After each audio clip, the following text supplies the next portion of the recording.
Good morning. Happy Monday. I read a couple books last week that I want to talk about, and I'm going to start with a Colleen Hoover, Losing Hope. So Hopeless is the first book. Losing Hope is book 2. And while we don't necessarily have them in the library yet, Colleen Hoover books are on the list. So if you guys want more Colleen Hoover or romance or graphic novels or books about history or anything, you need to come down and talk to us. You can put them on the list on the website. There's a suggestion box on the front desk, or you can talk to us in person about what you like to read. We really do by student request. So if you want something, come tell us. I personally love some Colleen Hoover. So Losing Hope, book 2. Book 1 is from the girl's perspective. Book 2 is from the boy's perspective. I happen to love series that do that.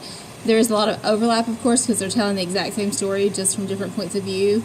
It was slightly less painful from the male's point of view, but it was really good. You got to know his friends a little bit better. Speaking of his friends, finding Cinderella, something happens in Losing Hope, and you're kind of like, okay, that's weird. And then you realize that Colleen Hoover wrote a novella all about it, and it was really great. I really actually liked Finding Cinderella more than I liked Hopeless or Losing Hope, but it is a shorter novella-style book. I also read The Ashford Affair.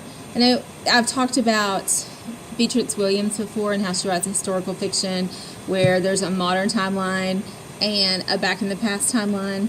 This book was similar to that. I did not find it quite as compelling.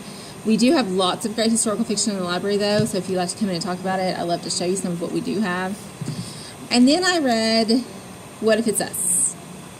It is a romance between these two cute boys. They have what's called a cute meet in the post office in New York City, and then they don't exchange contact information because awkward. They're so awkward. They're so terribly awkward, these boys are. And so they don't know how to get a hold of each other. They look online, they look here, but without names, with nothing but a detail or two, it's really hard to find each other. One of them, Arthur, finally goes to extreme measures, and it's successful. But it's so awkward between them that they literally have to go on 4 separate first dates to get one that they're willing to count as their first date. It's cute. It's a cute romance. It's a nice sort of coming of age, how you deal with romance in New York and different places.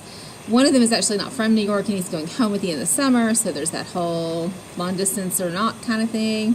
I enjoyed it. It was a good book. We do have it. It's in romance, so if you want it, come get it. I hope you guys did some good reading this weekend. If you did, if you've read anything that you want us to buy or you read anything that you think I should read, come talk to me. I'm always looking for book suggestions. Thanks, guys.